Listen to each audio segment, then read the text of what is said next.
Machine learning cap दे रही हूँ मैं थोड़ा सा। अनसुपरवाइज में क्या होगा, वो सारे जो एक जैसे दिखने वाले हैं वो एक जगह आ जाएंगे। सुपरवाइज ये आउटलायर है, देखो ये बिल्कुल अलग है, इसको आउटलायर बोलते हैं। ये येलो कलर का पॉइंट है, इसको आउटलायर बोलेंगे। सुपरवाइज में क्या होता है, एक लाइन हम ड्रॉ कर देते हैं बीच में, जो एक क्लास के हैं वो सारे एक तरफ, दूसरे के एक तरफ। तो इनका लेबल क्या हो गया, ट्राइंगल। इनका लेबल क्या हो गया, सर्कल।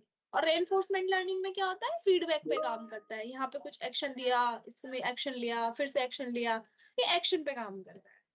फिर सुपरवाइज में हमारे पास हमेशा क्या होगा, एक टारगेट वैल्यू होगी और कुछ लेबल्स होंगे। हमने ईडीए में देखा था ना कि हमें ईडीए निकालने के लिए कि टोटल कितनी सेल हुई, हमारे पास एक्सेल शीट में कितने सारे कॉलम थे, तो उन सबको बोलते हैं लेबल्स, इन सबको।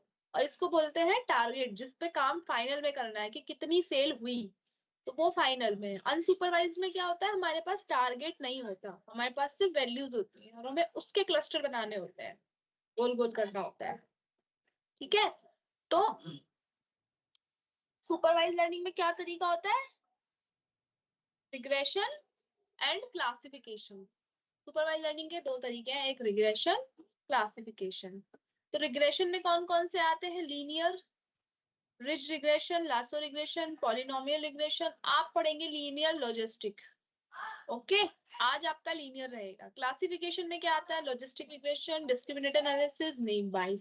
और ये वाले जो टर्म्स हैं ये दोनों में कॉमन है, ये दोनों में यूज किए जाते हैं, डिसीजन ट्री, के nearest neighbour, support vector machine. ठीक, तो रिग्रेशन होता क्या है, सुपरवाइज लर्निंग में हम एक चीज देख रहे हैं कि हम रिग्रेशन और क्लासिफिकेशन कर रहे हैं। तो रिग्रेशन में क्या है, रिग्रेशन हमेशा एक कॉन्टिन्यूअस प्रोसेस होगा, कॉन्टिन्यूअस मतलब 24 घंटे डेटा चेंज हो रहा होगा इसमें। और क्लासिफिकेशन में एक लेबल होगा, यस और नो, दिस एंड दैट। तो सुपरवाइज लर्निंग बेसिकली है क्या, सुपरवाइज लर्निंग से रिग्रेशन समझने की कोशिश करो। जैसे ये वेट है और फीचर है ये इसका, और लेवल क्या है उसकी, करेंसी की। अगर 5 है वेट तो 1 यूरो, 7 है तो 1 डायरम, 3 है तो $1, 4 है तो 1 रुपी। कि फाइनल लेबल को प्रिडिक्ट करने के लिए कितने फीचर लगे, तो इसमें एक ही लगा फीचर। एक कंसीडर, हमने एक एग्जांपल किया कि हमें एक मॉडल बनाना है जो कि ये बताएगा कि coin based on its weight, कि उसके वेट में कितना, उस कॉइन में कितना वेट है, उसके बिहाफ पे हमको ये बताना है कि वो कौन सा लेबल होगा, उसका कौन सा कॉइन है होगा उसके वेट के हिसाब से। तो 1 यूरो का वेट होता है 5 ग्राम का, एक डायरम का वेट होता है 7 ग्राम का, $1 का वेट होता है 3 ग्राम का, और 1 रुपी का वेट होता है 4 ग्राम का, और ऐसे बहुत सारे। तो इसमें जो फीचर है वो क्या है, वेट।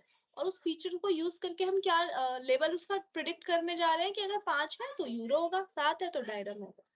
तो हमारे पास सुपरवाइज में हमेशा क्या होगा, एक फीचर होगा और एक लेबल होगा।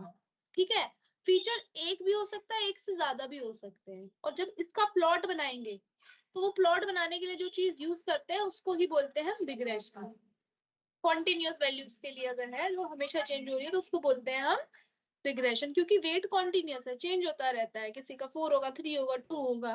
ठीक, तो एक वैल्यू जो चेंज होती रहेगी वो क्या कहलाएगी, इंडिपेंडेंट। और एक वैल्यू जो चेंज हो, जिसके हिसाब चेंज होने से दूसरे पे फर्क पड़ रहा होगा वो क्या कहलाएगा, देखो वेट 5 है, अगर वेट 3 हो जाए तो डॉलर की वैल्यू बन जाएगी ना, तो डॉलर बन जाएगा। अगर वेट 5 है तो करेंसी क्या बनेगी, यूरो बनेगी। तो जिसके चेंज होने से फर्क पड़ता है उसको बोलते हैं इंडिपेंडेंट, और जिसपे फर्क पड़ता है उसको बोलते हैं डिपेंडेंट। सुपरवाइज लर्निंग में क्या होते हैं, फीचर्स और लेबल्स। ठीक है, समझे, ये इसने सीख लिया। अब हमने इसको ट्रेन कर दिया, फिर हमने इसको एक अलग डेटा दिया 3 ग्राम्स का, और हमने टेस्टिंग में डाला, सुपरवाइज मॉडल लगाया, पूछा कि ये क्या है, तो वो क्या निकला, वो डॉलर निकला। ऐसे, यहाँ तक कोई डाउट,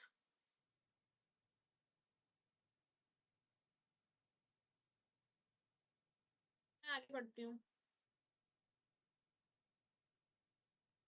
कि मेरे को, मैं तुम्हें जूम स्क्रीन पे दिखाना चाहती हूँ, जब जूम पे दिखाती हूँ तो मुझे चैट बॉक्स एक्सेस नहीं होता है, तो इसलिए मैं पूछ रही, अभी तक कोई डाउट है तो फिर हम आगे चलते हैं। स्लाइड नंबर 7 तक कोई डाउट है तो बता दो, यहाँ तक है। फिर हमारे कुछ रियल टाइम एग्जांपल है, देखो रिग्रेशन कहाँ पे यूज होगा, हाउस प्राइस प्रेडिक्शंस में यूज हो सकता है, सेल्स में यूज हो सकता है, पर्सन का वेट, यस हमारा वेट डेली चेंज होता रहता है, तो हमारा वेट कैसे चेंज हो रहा है उस पर डिपेंड। क्लासिफिकेशन स्पैम डिटेक्शन में, ऑब्जेक्ट की मतलब ये ऑब्जेक्ट कोई भी ऑब्जेक्ट, ये बैग है, ये कप है, ये टॉय है, तो वो तो हमेशा ऑब्जेक्ट ऑब्जेक्ट ही रहेगा। कैंसर डिटेक्शन में क्लासिफिकेशन यूज हो सकता है, क्लस्टरिंग गूगल न्यूज में, स्पैम न्यूज में, ट्विटर में, जीनोमिक्स पैटर्न में, इनमें यूज हो सकता है। डेटा डेटा इज इंफॉर्मेशन, और वो इन्फॉर्मेशन एक्सेल सीट में हो सकती है, वो इन्फॉर्मेशन पीडीएफ शीट में हो सकती है, न्यूज़पेपर की फॉर्म में हो सकती है। Yes, raw information is data, correct. Regression उस डेटा को एनालाइज करने का एक तरीका है। इस डेटा में अभी तुमको ये बताया गया कि देखो क्या क्या हो सकता है, कुछ वैल्यूज होंगी और एक फाइनल वैल्यू जो हमें निकालनी होगी, उसको निकालने का जो तरीका है वो रिग्रेशन है, जो हम सुपरवाइज में सबसे पहले पढ़ने जा रहे हैं। अभी भी डाउट है यहाँ पे कोई? रिग्रेशन इज डिफरेंट, डेटाबेस तो कुछ है ही नहीं, डेटाबेस तो एक रॉ इन्फॉर्मेशन है। यहाँ तक कोई doubt?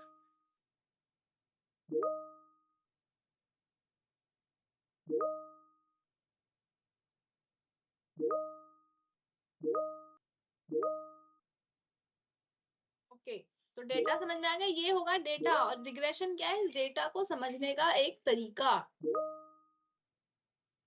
Regression is what?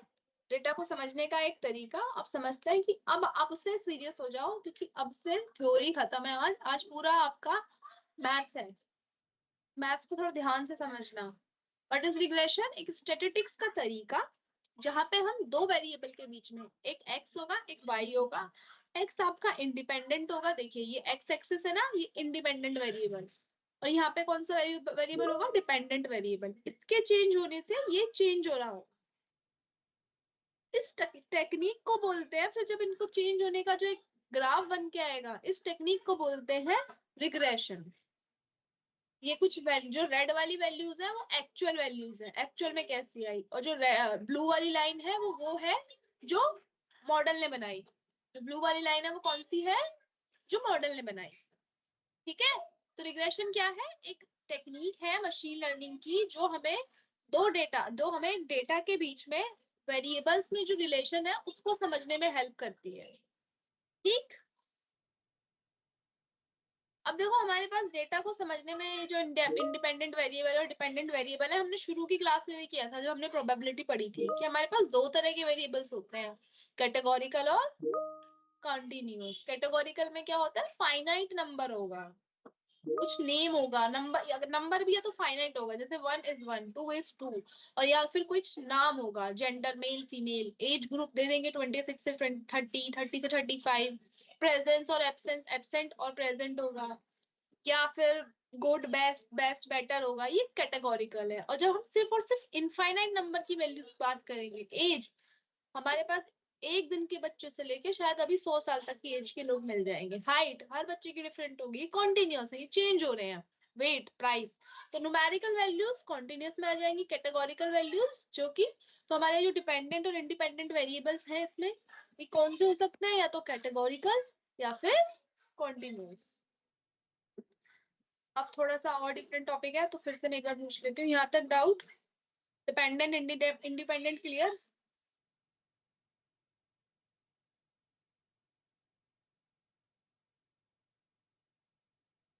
Dependent और इंडिपेंडेंट वेरिएबल क्लियर? ओके, अब अपनी कॉपी पेन निकाल के बैठना, इक्वेशंस लिखते चलना। अब क्वेश्चन, इसके बाद मैं एक क्वेश्चन देने वाली हूँ, तो थोड़ा आपको वो भी करना है।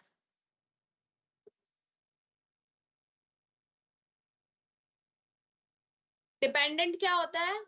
जैसे तुम कितने घंटे पढ़े, खुशी, अगर तुम पढ़ोगी नहीं तो तुम सीखोगी नहीं, तो तुम्हारी लर्निंग किस पे डिपेंड है? तुम्हारे पढ़ने पे। अगर तुमने सिर्फ आके 15 मिनट इधर उधर देखा, झांका ताकी करी, तो तुमसे पढ़ा नहीं जाएगा, तो आपको पढ़ना भी पड़ेगा।